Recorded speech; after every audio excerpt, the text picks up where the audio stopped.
Galván Mototo. Él es licenciado en Ciencias de la Comunicación por la Universidad de las Américas, Puebla. Tiene estudios de maestría en Artes Visuales por la UNAM, con la tesis Un laberinto hilado, el desnudo y el arte de las ataduras. Desde hace 20 años se dedica a los procesos fotográficos del siglo XIX y bueno, empezamos contigo. Mi presentación la titulé De las apariencias al primer plano o Medical Shot, y posteriormente pensé en un segundo título, De la Venus de Praxíteles a Garganta Profunda. Intentaré contextualizar de manera breve las representaciones del erotismo, el cuerpo desnudo y la sexualidad en la cultura occidental. Difícil tarea. La historia del erotismo y el cuerpo desnudo nos lleva a los inicios de la cultura occidental y nos obliga a transitar en las esferas de lo social, lo político, lo filosófico y el arte. Este texto tiene la intención de estudiar de manera breve la historia de las representaciones del cuerpo desnudo y conceptos como el erotismo en el arte para intentar entender las manifestaciones contemporáneas del erotismo y la pornografía en el cine.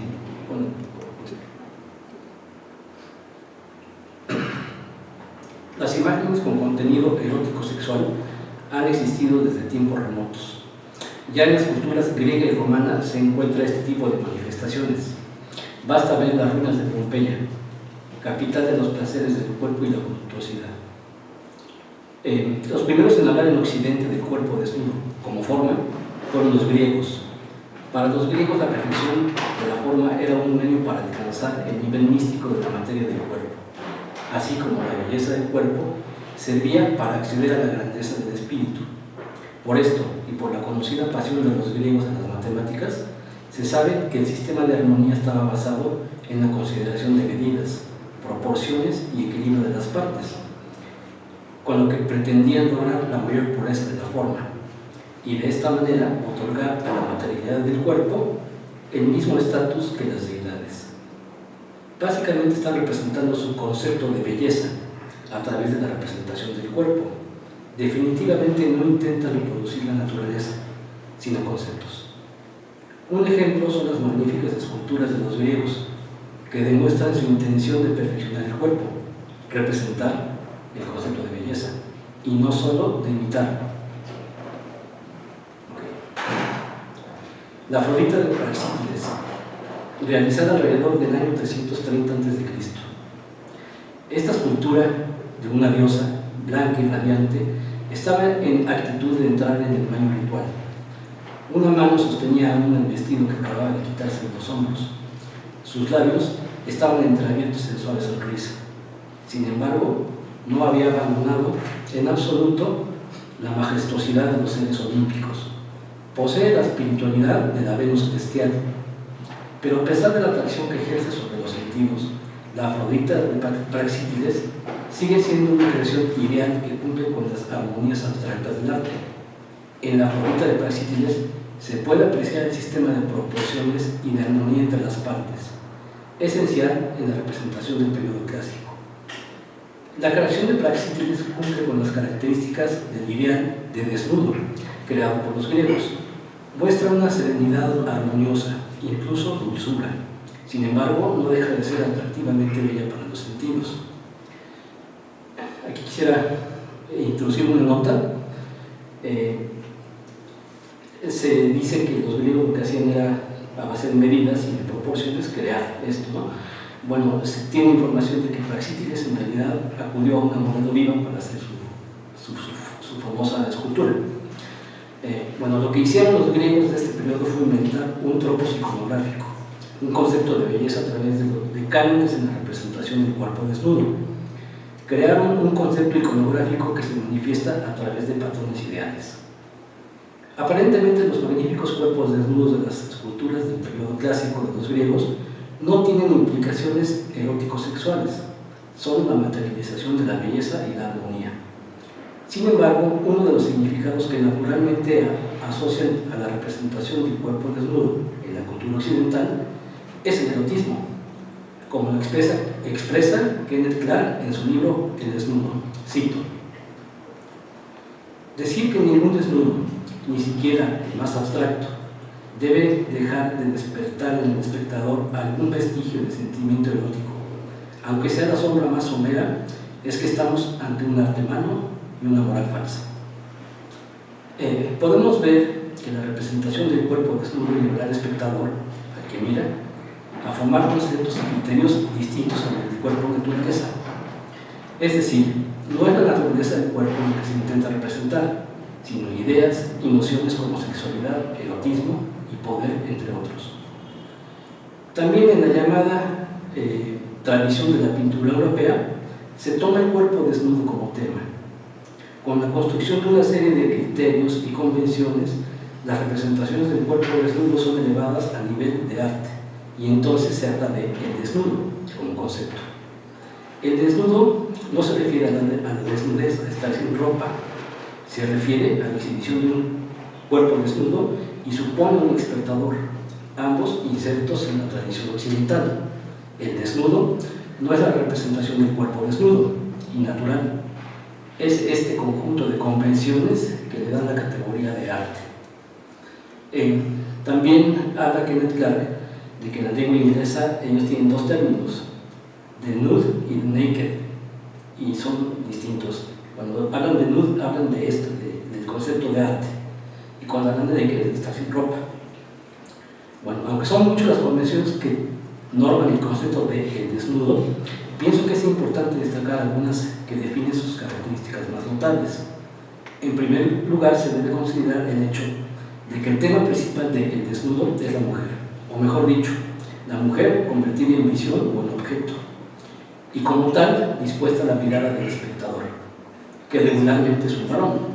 Esta convención se lleva a tal grado que para que un cuerpo desnudo se convierta en desnudo, es preciso que se le vea como objeto. Son muchos los ejemplos que podemos encontrar en la tradición occidental, donde podemos verificar que las pinturas están hechas para el espectador masculino. Las formas de los cuerpos, así como la disposición de los mismos, no hablan en absoluto de la sexualidad femenina, más bien aluden a la sexualidad masculina y al poder que un hombre ejerce sobre un objeto, en este caso, la representación de un cuerpo femenino desnudo. El verdadero protagonista de las representaciones de la tradición occidental, el espectador, el que ve y para el cual fue hecha esa imagen. Otro aspecto importante del desnudo es que la mujer convertida en objeto no debe tener sus propios apetitos, sino alimentar el apetito masculino. Esto se puede verificar tanto en la pasividad que muestran las mujeres representadas, así como en la mirada de la modelo que integra al espectador en la escena. Esta es la imagen de la Venus, ¿sí? Okay. Estas convenciones han influenciado la producción de imágenes del cuerpo femenino desnudo hasta nuestros días y siguen convirtiendo a la mujer en un objeto para la mirada del espectador. Debemos preguntarnos si el cuerpo desnudo y natural es la sexualidad o el erotismo.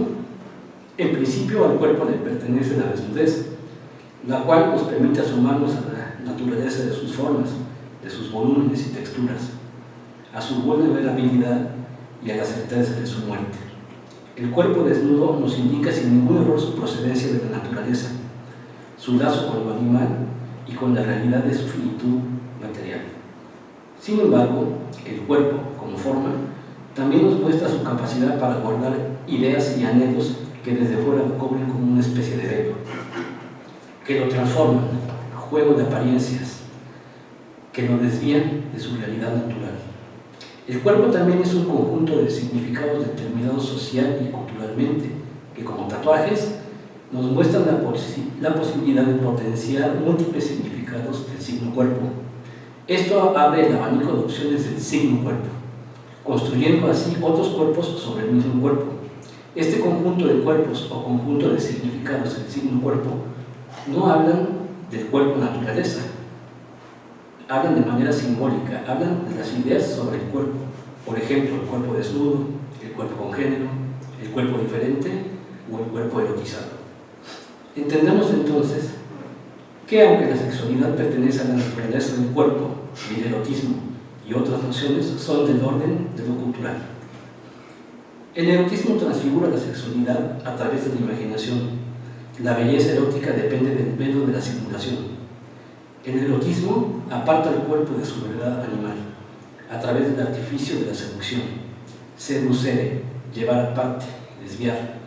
La seducción convierte al sexo en un acto lúdico, en un juego de apariencias, en un universo simbólico. El erotismo fluye en el mundo de las apariencias, todo aquello que parece ser y que el ser humano ha definido como signos. Lo invitan al juego de la seducción y la imaginación. Lo invitan a experimentar su propia muerte simbólica y al mismo tiempo a gozar de esta. Un placer infinito y al mismo tiempo autodestrucción. El placer erótico no se da en la consumación en la posesión del objeto deseado, sino en la búsqueda. Como sugiere George Bataille, cito.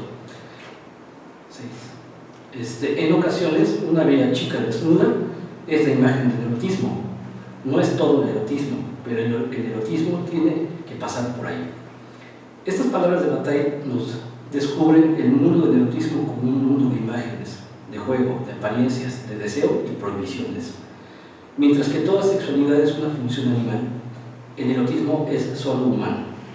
Mientras que la sexualidad es instintiva, el erotismo es imaginario.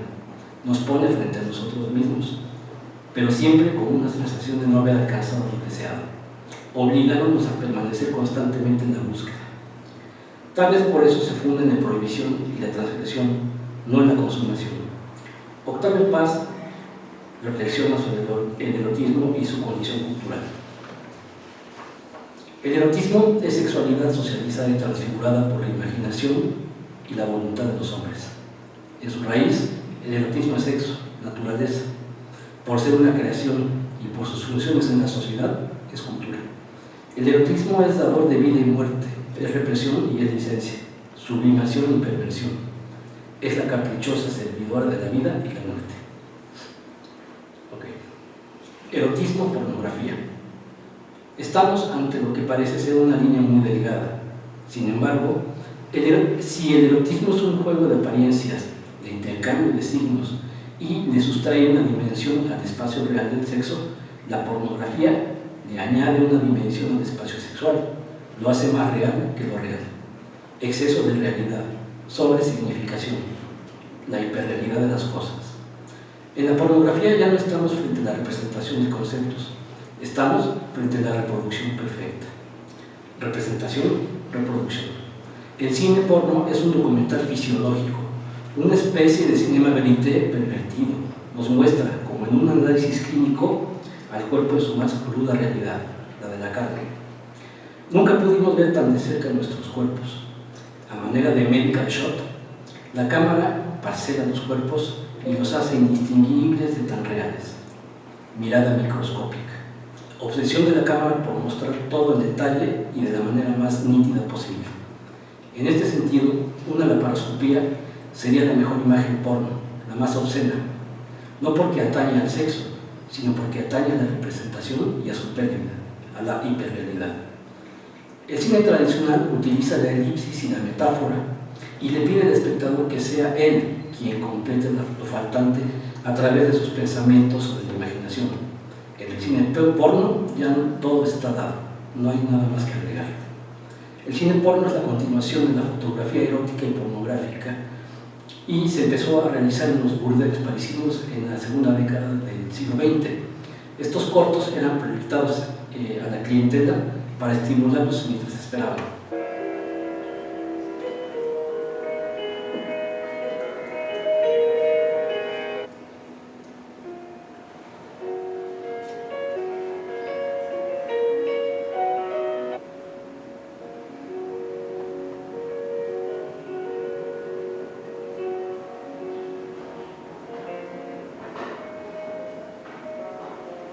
Hablábamos hace un momento de que las representaciones eróticas en el arte son en realidad una serie de convenciones. Bueno, el cine porno también tiene una serie de convenciones que lo estructuran y lo acotan.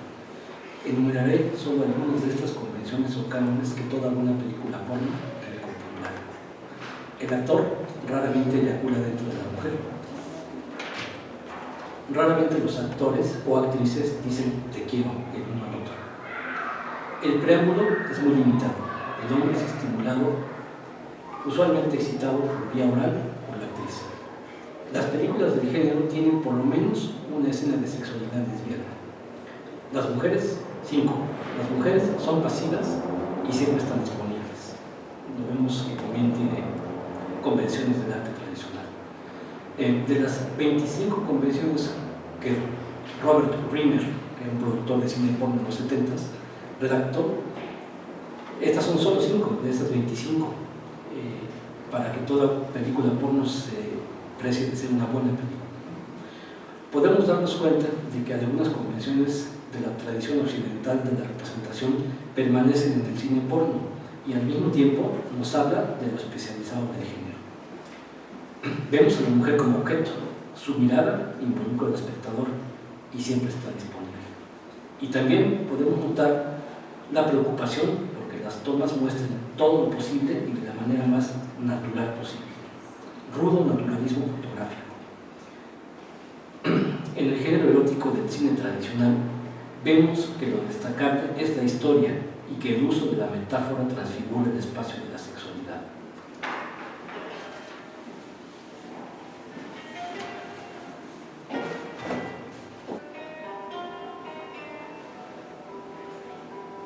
Lo que vemos en esta película de Oshima es la consumación de la historia de amor, o mejor dicho, de la pasión por el amor. Personajes que como Tristán e Isolda se ocultan en el bosque como única salida para permanecer juntos. Solo tienen su pasión, dispuestos a darlo todo, su vida si es necesario, a entregar lo único que poseen.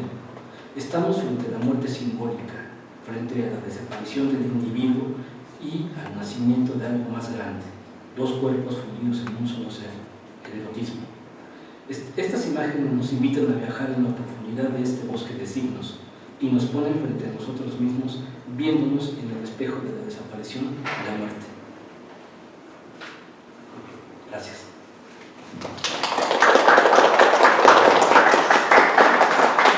Muchas gracias.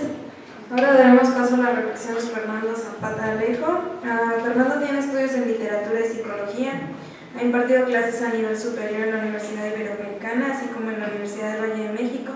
Sus líneas de investigación son el cuento de terror y el cine de autor. Pues muchas gracias, Ariadna, muchas gracias a todos por acompañarnos esta tarde en este coloquio sobre erotismo, pornografía y humanidades. Bien, bueno, pues yo he preparado un texto que es pues más o menos breve igual que Rafa, proyectaremos las partes de tres películas, ¿no? Yo he titulado este texto como pregunta, ¿qué es el cine? Inicio yo con 2 epígrafes. Si puede ser escrito o pensado, puede ser filmado. Stanley Kubrick. El cine nunca es arte, es un trabajo de artesanía, de primer orden a veces, de segundo o tercero no más. Luchino Visconti. Hace más de 110 años, en el Salón Indio del Gran Café en París, Auguste y Louis Lumière, los famosos hermanos Lumière, proyectaron por primera ocasión Salida de los obreros de la fábrica Lumière en Lyon-Montplaisant, dando inicio como espectáculo a la proyección cinematográfica. Cabe destacar que este mismo trabajo ya había sido presentado ante la comunidad científica de la época, pero no como espectáculo, sino como una muestra de avance científico. En ese sentido, es importante señalar que la cinematografía no surgió como una idea comercial ni mercantil, sino como un campo que aportaría a la ciencia. Sin embargo, el verdadero espectáculo cinematográfico como tal, como espectáculo cinematográfico, aparecerá con Georges Méliès. La prestigitación y el ingenio del francés expandirán el espectro del cine a una suerte de hilaridad, ficción científica y ensoñación. Los inicios del espectáculo cinematográfico corresponden a la exploración y experimentación La cinematografía añade elementos de otros campos que poco a poco comienzan a ser los propios. Por ejemplo, el guión y el montaje, elementos incorporados por el ya mencionado Méliès. De ninguna manera pretende narrar la historia del cine sin ubicar unos primeros acercamientos al cine erótico o pornográfico, que es el tema que hoy nos atañe. Años antes de los ya mencionados Lumière y Méliès, Edward Muybridge ya se había dedicado con el sopraxiscopio, el sopraxiscopio fue un importante artefacto en el desarrollo inicial de la cinematografía. Este aparato, el sopraxiscopio, proyectaba imágenes situadas en discos de cristal giratorios en una rápida sucesión para dar la impresión de movimiento. Ustedes recordarán, por supuesto, el experimento del caballo en movimiento. Este inicio de proyección de un espejo donde pues había dos vertientes, ¿no? Había dos grupos, un grupo de personas que decían que los cascos de un caballo al galopar en algún momento se suspendían completamente del suelo, y otro grupo decía que por lo menos un casco del caballo tenía que estar apoyado, ¿no? Ese fue el experimento del caballo en movimiento. Continuó. Muybridge ya se había dedicado con el sopraxiscopio a registrar movimientos y situaciones humanas y animales. Dentro de sus trabajos, Muybridge había ya registrado escenas de desnudos con esta máquina, escenas pornográficas. En aquel tiempo, todo desnudo solía llamarse pornográfico. Un interesante homenaje a estos primeros pasos del cine y momentos eróticos o pornográficos del mismo puede hallarse en la película Bram Stoker's Drácula del famoso director norteamericano Francis Ford Coppola, que nos muestra una visita en 1897 por parte del conde Drácula y Wilhelmina Murray al cinematógrafo. En esta visita hace ver el príncipe Vlad al observar proyecciones de mujeres desnudas y de trenes en movimiento, al más puro estilo de los Lumière, de Méliès y de Muybridge, ¿no? Dice el conde, sorprendente, no hay límites para la ciencia. Vamos a ver esta escena, por favor, si la podemos poner.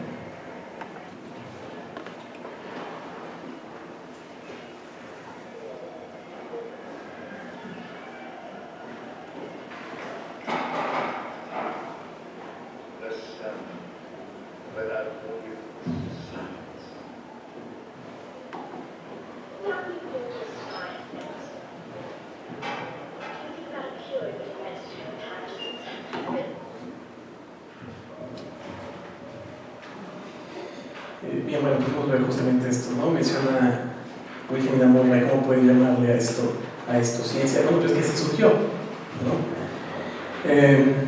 Concebido como un relato científico y convertido en un espectáculo, merece la pena retomar la pregunta: ¿qué es el cine? ¿En qué momento se convirtió en arte? Aquí entramos en terrenos escabrosos. Probablemente podemos hallar un acercamiento interesante en la película Tesis del realizador chileno-español Alejandro Amenábar. En ella el profesor de cine Jorge Castro nos ofrece una opción. Este video está en castellano, a ver si se puede subir un poquito el volumen, porque ahí sí sería importante escuchar lo que dice el profesor Castro. ¿Qué es el cine? No os engañéis, el cine es una industria, es dinero. Son cientos, miles de millones invertidos en películas y recaudados en taquilla. Por eso no hay cine en nuestro país. Porque no hay concepto de industria, porque no hay comunicación entre creador y público. Hemos llegado a un momento crítico en el que nuestro cine solo se salvará si es entendido como un fenómeno industrial. Vosotros sois alumnos de imagen. Sois el futuro del cine español. Salvadlo. Ahí fuera está la industria norteamericana dispuesta a pisotearos, y solo hay un modo de competir con ellos: dar al público lo que quiere ver. No lo olvides. Gracias. Bien, pues resulta muy elocuente la aportación de este personaje, del profesor Castro. en donde piensa al cine como una industria, como dinero, ¿no? Es eso. Continuó. El cine como un fenómeno industrial, así lo describe el profesor Castro, quien a lo largo de la historia, nos enteraremos, se encuentra inmiscuido en una red de producción y distribución de películas de snuff. Siguiendo esta idea, el espectáculo cinematográfico sería un conjunto de procesos y actividades con el fin de transformar las materias en un producto elaborado. El cine sería entonces una suerte de sincretismo.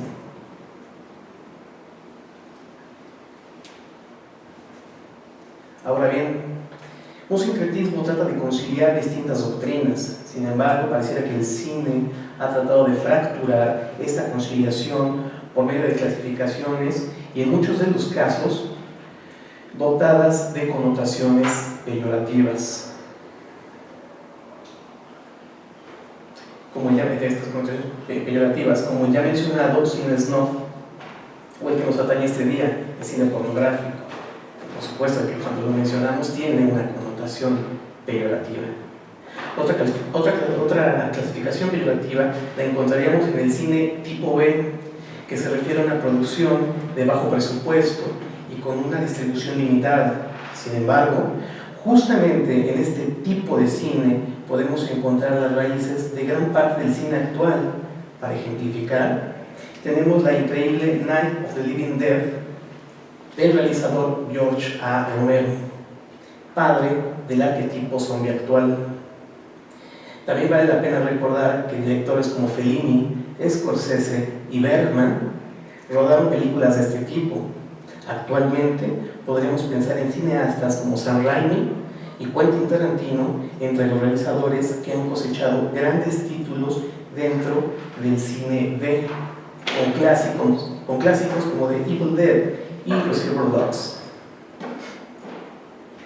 Estas clasificaciones han colocado a ciertos géneros fílmicos en los límites, en la periferia del cine culto, entre comillas, por supuesto, y han formulado la dicotomía erotismo-pornografía, a pesar de que la diferencia entre ambos géneros sea difícil de establecer y los límites sean realmente porosos.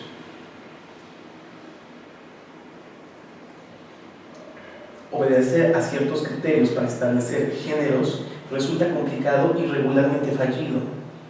En literatura existen varios ejemplos. Podemos pensar en el texto Eureka del escritor norteamericano Edgar Allan Poe, quien lo calificó como un poema. De hecho, el subtítulo del texto es un poema en prosa. Sin embargo, muchas personas han pensado este trabajo como un estudio cosmológico, y al día de hoy podemos hallar Eureka en los estantes destinados al ensayo filosófico. En México tenemos un ejemplo con el magnífico Pedro Páramo de Juan Rulfo, novela corta que de repente da la impresión de ser una serie de cuentos cortos o poemas. Podemos preguntarnos entonces, ¿qué es el Pedro Páramo?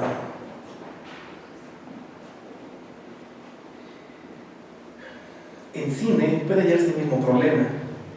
¿Es acaso Blade Runner una película de ficción científica? Bueno, como nota, este término es el adecuado, ficción científica, no el erróneo ciencia ficción, que más bien haría alusión a una ciencia falsa e irreal, no así el término ficción científica, que se refiere a una historia ficcional narrada a través de la ciencia. Retomo. ¿Es acaso Blade Runner una película de ficción científica, detectivesca o dramática? El imperio de los sentidos, que por cierto vimos hace rato el tráiler, debe ser clasificada como una película erótica o pornográfica. Resulta interesante recordar que cuando el filme de Nagisa Oshima se estrenó en nuestro país, fue clasificado como porno y estrenado en este tipo de cines. Sin embargo, actualmente, ni el más ingenuo de los cinéfilos de buen gusto dejaría de nombrarla como una obra maestra del más exquisito erotismo.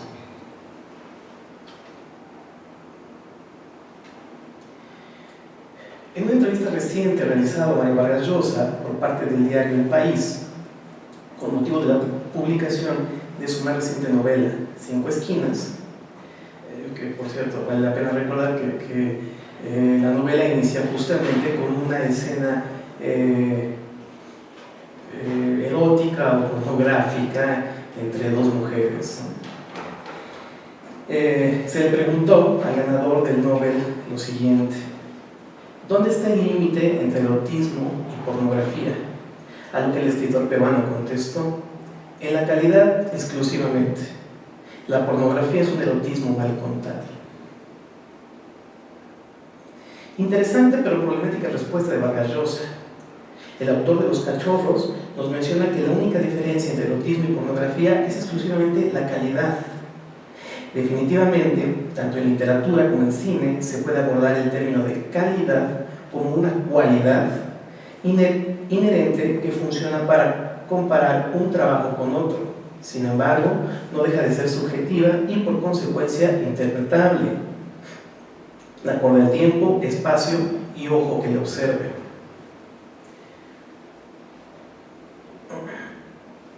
En la misma entrevista, se le cuestiona al novelista y ensayista peruano. Cinco esquinas se abre con una escena erótica que marca parte de la novela. La prueba de que la escena así funciona es que excite al lector. Vargas Llosa responde: si una novela en la que el erotismo desempeña un papel importante no excita al lector, es que ha fracasado. La función de la novela es hacer que uno salga de su realidad y viva la del libro. Mucho más clara y concreta resulta esta intervención del ganador del Nobel de Literatura, en la cual manifiesta abiertamente que el erotismo tiene como finalidad excitar, y si no lo logra significa que ha fracasado. Con esta cita, Vargas Llosa puede tirarse por los suelos el viejo y caduco axioma que afirmaba que la pornografía intentaba excitar al público y que el erotismo sugería la manera más fina de la acción sexual humana, el acto de coger. Continuando con la idea anterior, en un apunte, en una interesante entrevista al pornógrafo mexicano Nayib Yeham, dice, cito: la imprenta generaba productos extremadamente caros. Se empezaban a imprimir obras libertinas en colecciones de lujo que obviamente estaban fuera del alcance de las clases populares. Estas colecciones llegaban a las élites, a los aristócratas, que podían tenerlas no sin vergüenza, un poco escondidas dentro de las bibliotecas, y representaban ese conocimiento prohibido. En el momento en que se masifica la posibilidad de imprimir un poco más barato, ya hay un desafío a la autoridad. Y no solo se imprimen libros, sino panfletos o postales con imágenes o textos de contenido sexual. En ese instante nace el pánico moral. Los aristócratas asumen que, como ellos son cultos, no hay problema con que consuman estas cosas, pero si las masas lo hacen, se van a convertir en unas bestias furiosas que irán violando gente por las calles. Debemos mantener esto lejos de ellos, piensan. Es una actitud totalmente paternalista y común en los círculos de poder.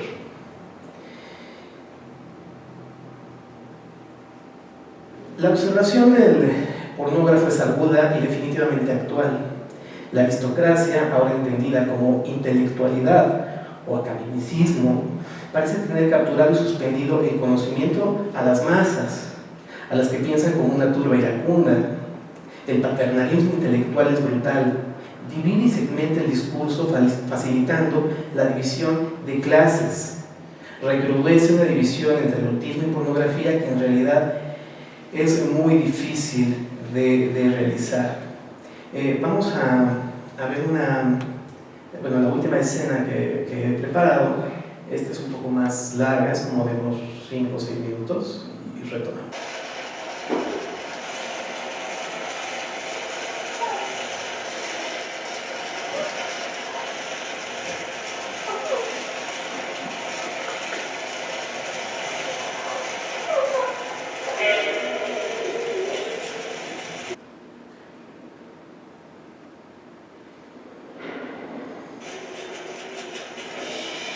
Parece que es una escena muy interesante para discutir sobre estos límites entre erotismo, ¿no? También erotismo, la pornografía, etc. Si pudieran ser justamente también una propuesta en la firma, como hace rato mencionábamos sobre lo de Francis Ford Coppola. Él dirige al inicio de su carrera bastantes películas de mediana y larga duración, abiertamente pornográficas.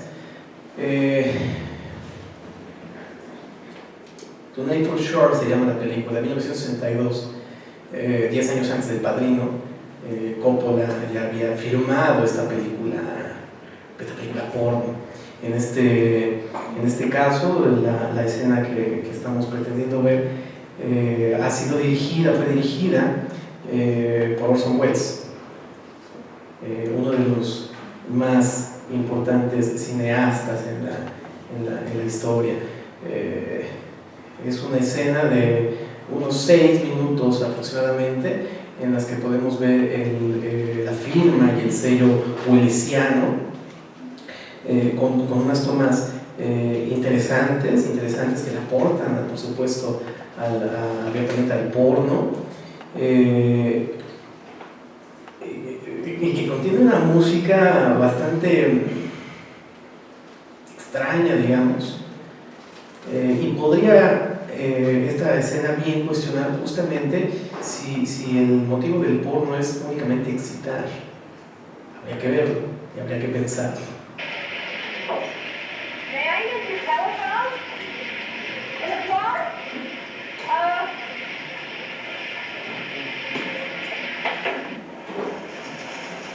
I don't know who she was or where she'd come from, but she was suddenly upon me, and I loved her.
Esta escena pertenece a una película que se llama 3 AM.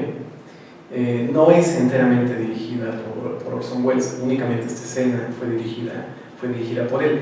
La anécdota es que su fotógrafo siempre estaba endeudado, y entonces, bueno, tenía que andar buscando trabajos en el porno. Entonces Orson Welles se ofrece a ayudarlo para que termine más rápido el trabajo que tenía encargado y que ella se fuera con él a trabajar, ¿no? Entonces, podríamos cuestionarnos a partir de esta escena dirigida por el famoso Welles, si en realidad el cine porno está pensado únicamente para excitar. Nosotros que estamos de este lado comentábamos, ¿no? El sonido es realmente perturbador y por supuesto no corresponde a lo que está ocurriendo en la escena, ¿no? Estas voces que se escuchan, pues parece que más bien alteran en lugar de excitar, ¿no? También cuando, por ejemplo, se intenta hacer un cine pseudo-intelectual o intelectualista. Voy a poner un ejemplo: Nymphomaniac, de Lars von Trier. Bueno, es un verdadero chasco. O sea, la película no es ni transgresora, ni excitante, ni nada. Es una película meramente intelectualista o intelectualoide. Entonces, me parece que no todo este cine erótico, intelectual, como el que propone en este caso Lars von Trier, resulta bueno, ¿no? De mi parte sería todo, pues muchas gracias.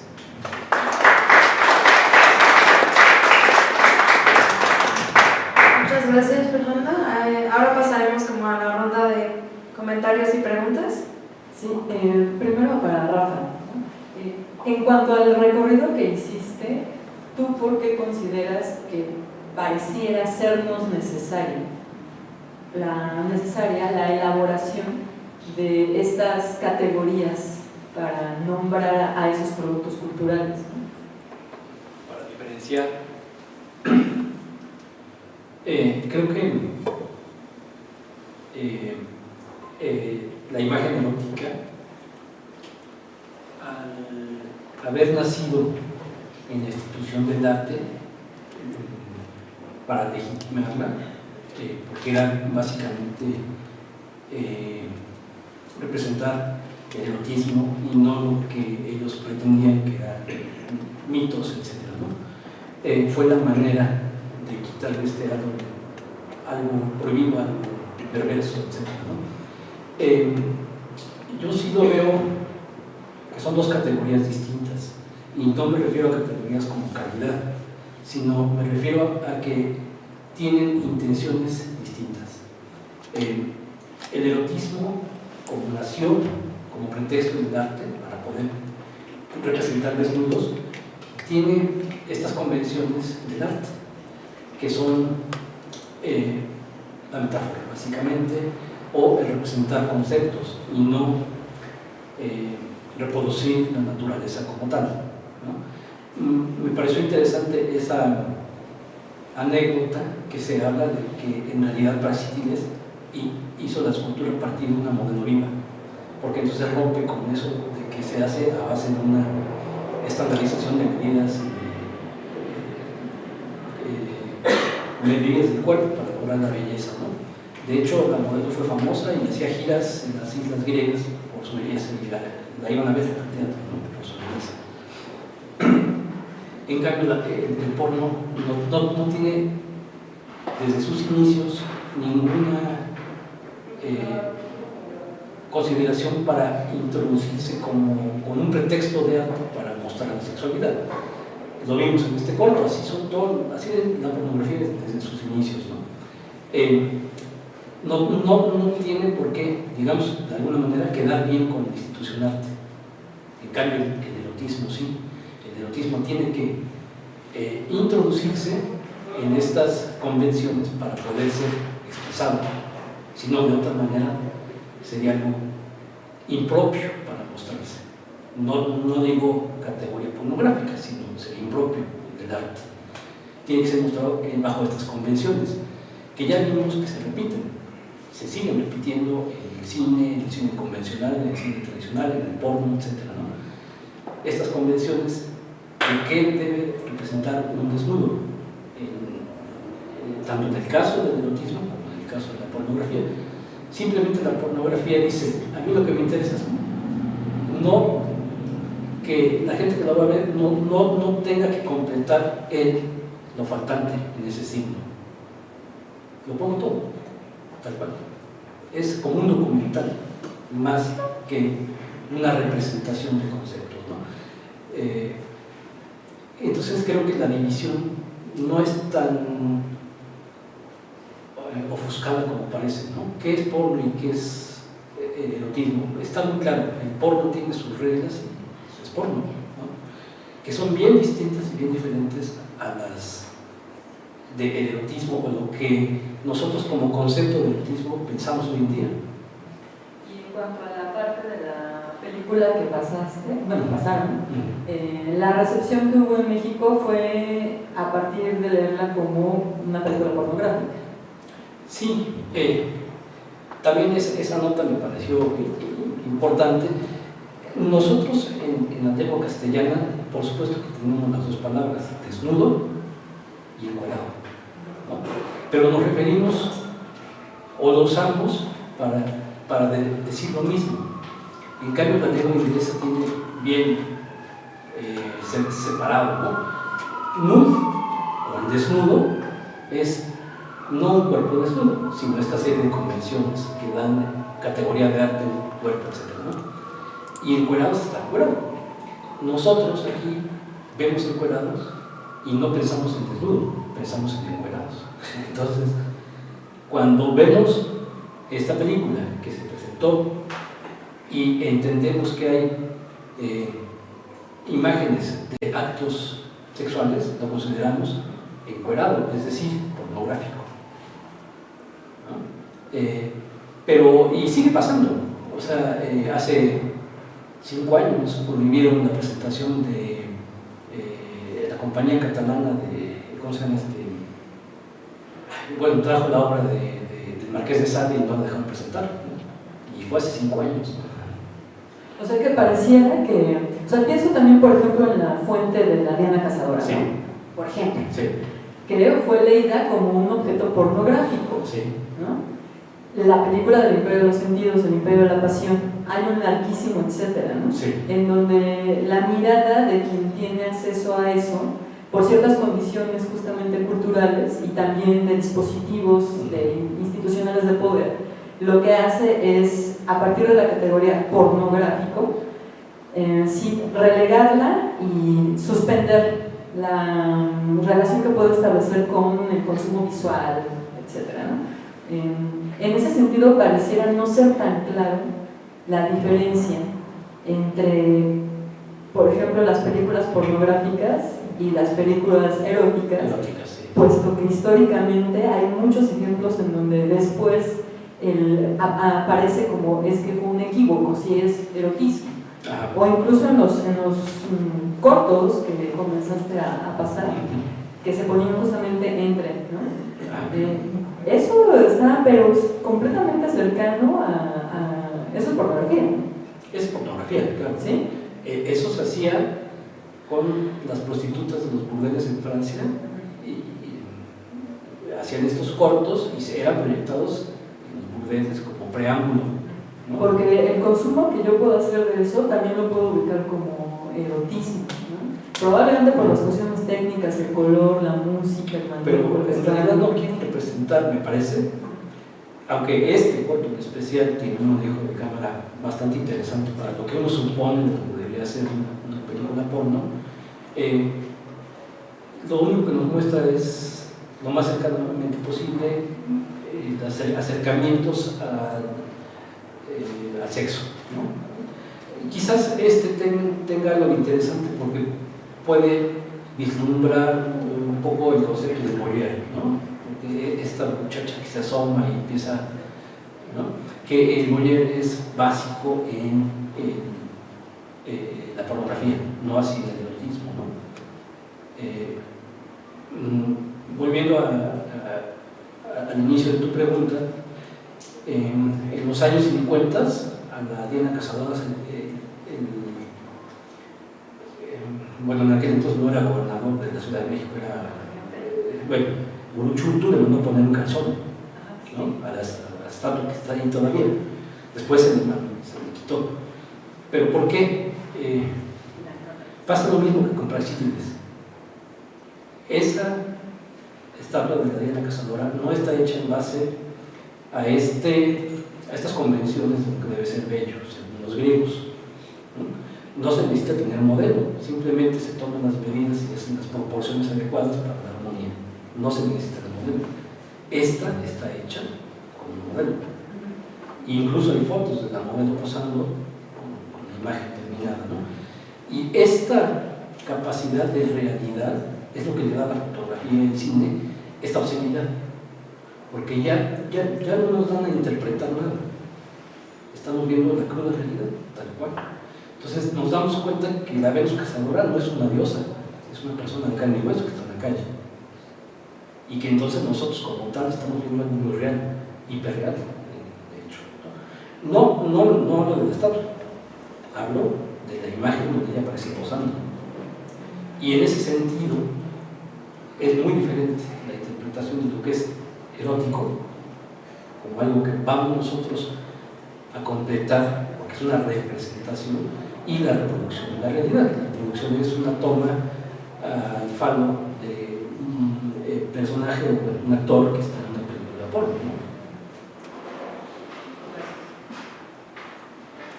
De hecho, hay una película que es erótica, o es considerada de cine erótico, que se llama Romance X, y el director decide contratar a la estrella porno masculina del momento para que tuviera éxito la película, y sí, le fue muy bien en la película. En toda la película no se ve, o sería como un soft porn, o sea, porno suave, no es hardcore, y le fue muy bien en la película, ¿no? Porque la gente que conocía el circuito del cine porno dijo, pues va a estar esta persona, pues lo quiero ver, ¿no? A mí me parece que es, a mí sí me parece más oscura la división entre porno y erotismo.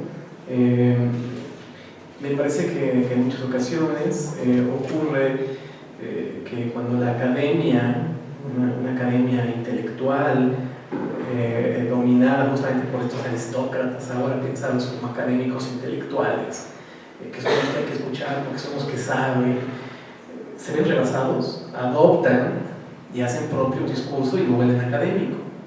El caso me parece a mí el caso del erotismo.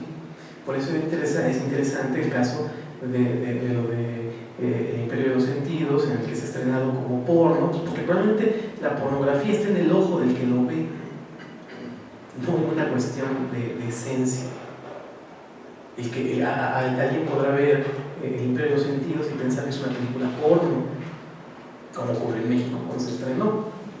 Y ahora quien pueda verla y decir que es una obra de un exquisito erotismo, que el manejo es técnico, es fantástico, que tiene una historia de amor, de pasión, en fin, y calificarlo como una cuestión académica, una cuestión culta, y adaptar. Voy a poner un ejemplo en pintura, Basquiat. O sea, ya no hay que más presentar, entonces hay que incorporar lo que estaba en la calle y meterlo al museo. Entonces, y claro, en el museo adquiere otra dimensión.